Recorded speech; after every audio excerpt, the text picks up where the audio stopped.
بسم الله الرحمن الرحيم. عن عائشة رضي الله تعالى عنها قالت قال رسول الله صلى الله تعالى عليه وسلم ركعتا الفجر خير من الدنيا وما فيها رواہ مسلم۔ نبی کریم صلی اللہ علیہ وسلم نے ارشاد فرمایا، فجر کی 2 رکعتیں دنیا اور جو کچھ دنیا میں ہے اس سب سے بہتر ہے۔ دوستو، یہ عظمت اور شان ہے فجر کی 2 سنتوں کی کہ نبی کریم صلی اللہ علیہ وسلم فرما رہے ہیں کہ فجر کی جو 2 سنتیں ہیں یہ دنیا اور جو دنیا کے خزانے ہیں ان سب سے بہتر ہے۔ اسی وجہ سے سید عائشہ رضی اللہ تعالی عنہ سے روایت ہے، عائشہ رضی اللہ تعالی عنہ قالت لم يكن النبي صلی اللہ علیہ وسلم على شيء من النوافل اشد تعاہدا منه على رکعتي الفجر، کہ نبی کریم صلی اللہ علیہ وسلم نوافل میں سے فجر کی 2 رکعتوں کا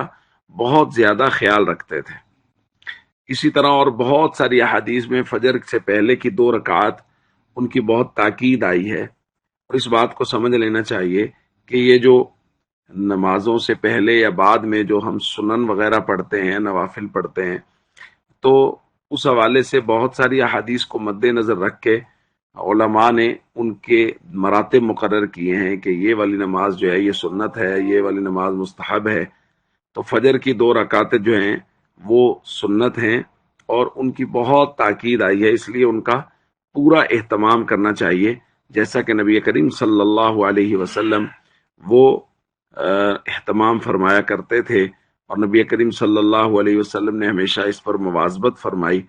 تو ہم سب بھی اس بات کی کوشش کریں کہ ہم سب لوگ فجر کی نماز سے پہلے سنتوں کو